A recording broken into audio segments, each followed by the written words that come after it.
When we go to waterproof or seal an old masonry wall, we have a lot of different options at our disposal, from fluid-applied coatings, penetrating sealers, cementitious slurries, and even some paints, and it can be overwhelming to choose the right strategy. In this video, we're talking about how to seal and waterproof old masonry walls without completely wrecking them. Let's get into it. One strategy that we can use to seal the exterior of an old masonry wall is to apply a clear silane or siloxane penetrating sealer on the surface of the masonry.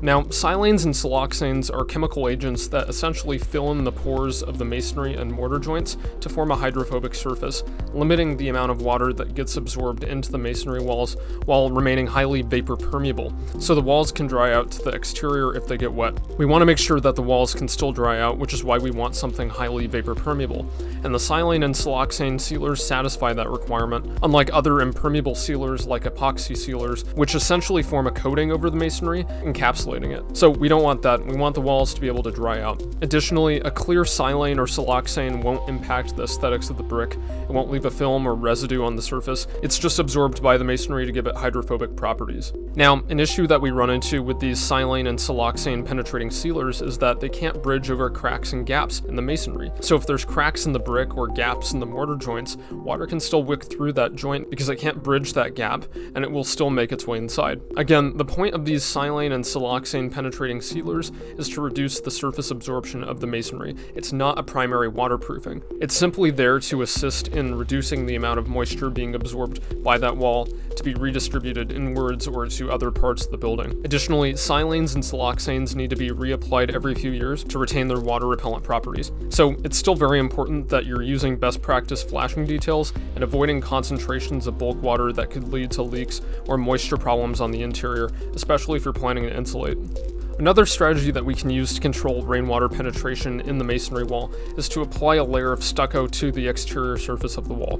The stucco sort of acts like a parge coat for the masonry and helps to fill in any cracks and gaps in the rough masonry wall so water can't easily wick in and make its way inside. It also makes for a lot more of a uniform surface so that moisture can be evenly distributed, especially if it's finished smooth. So it assists in a process called hydric redistribution, which essentially is how these old masonry walls functioned. The whole point of a mass masonry wall was moisture storage and redistribution. That's how it managed rainwater. And by providing this layer of stucco as an exterior parge coat, we're ensuring that any water that's absorbed by the wall is evenly distributed rather than concentrated. Now, the strategy has been used since ancient times to limit the amount of rainwater penetration into masonry buildings, and it can still be used today, but we do need to modify the strategy a little bit. We can't use modern synthetic polymer modified stuccos or even Portland cement-based stuccos. We need to use a traditional lime-based stucco or a clay stucco or plaster.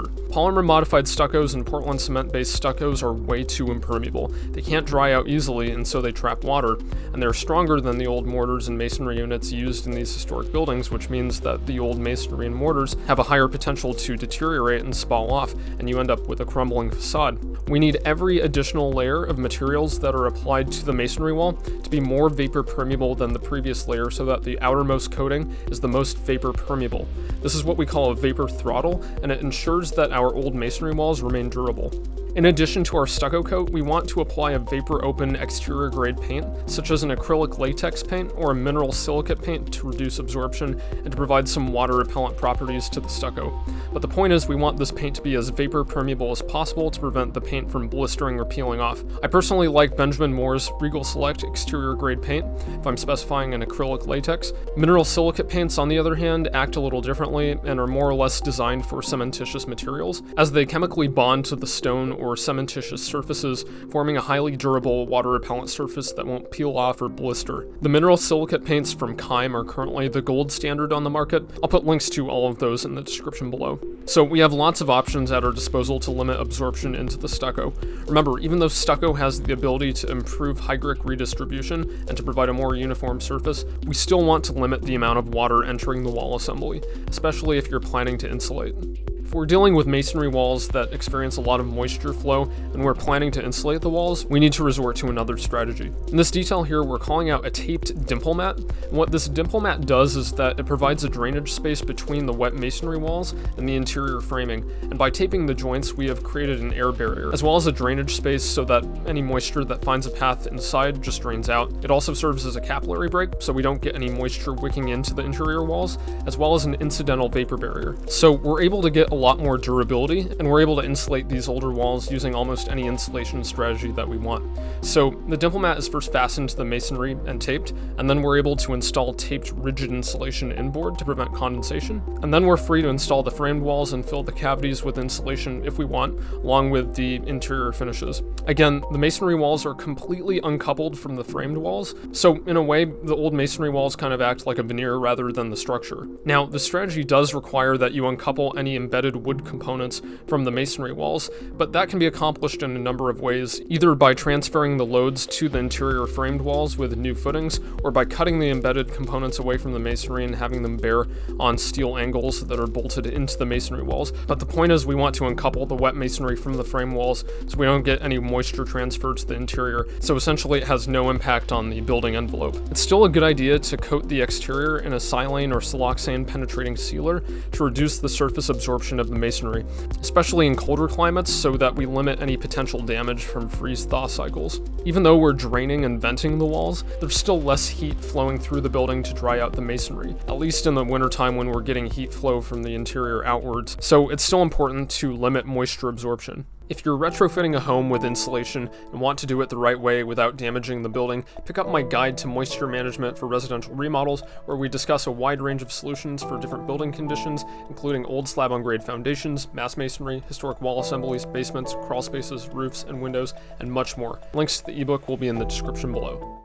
If we're trying to waterproof the masonry walls on the interior, one option that's commonly used is to apply a parge coat to the interior masonry walls, and this parge coat covers up any large cracks, voids, and gaps in the masonry walls and provides a stable and uniform substrate for a fluid-applied negative side waterproofing. Now, there are parge coat products that chemically bond to the masonry and also act as a negative side waterproofing, so there are those all-in-one systems like some of the products from Koster, but parge coats are generally used to repair the surface of old damaged masonry walls to prevent bulk water entry. So we want to use a parging that closely reflects the composition of the mortars used for the masonry wall. And this is typically going to be a lime-based mortar, and the reason for that is we don't want the mortar or the parging to be stronger than the brick. That's why we don't want to use polymer modified or Portland cement pargings, because oftentimes those pargings are stronger than the masonry, and if there's moisture present and salts, the brick tends to sacrifice itself to save the mortar or pargings, and we don't want that. We want it to be the other way around to prevent spalling. This is very important in historic buildings and buildings that have used lime-based mortars, which are designed to be weaker. Now, we apply the parge coat to the entire wall, and then we install the fluid-applied waterproofing over that. So what this does is that the parge coat provides the substrate for the fluid-applied negative side waterproofing, and the waterproofing resists any bulk water that may make its way through. Hydrostatic pressure is generally lower above grade, so as long as this coating is vapor open, moisture can still dry out to the interior through vapor diffusion, but we won't get any liquid passing through. If the masonry walls are below grade, we can't use this strategy because the hydrostatic pressure exerted onto the walls is too high, and it will be driven past the parge coat and the waterproofing over time. We have a whole video on waterproofing below grade mass masonry walls, which I'll link right here. Make sure to go check it out if you haven't already. For more information on old masonry buildings, head over to ASIRI-designs.com, where we have over 150 free building science articles that cover a wide range of topics from mass masonry to existing buildings to flat roofs. Also, make sure to pick up my moisture management guide to residential remodels. All the links will be in the description below. For now, good luck with your projects. Cheers.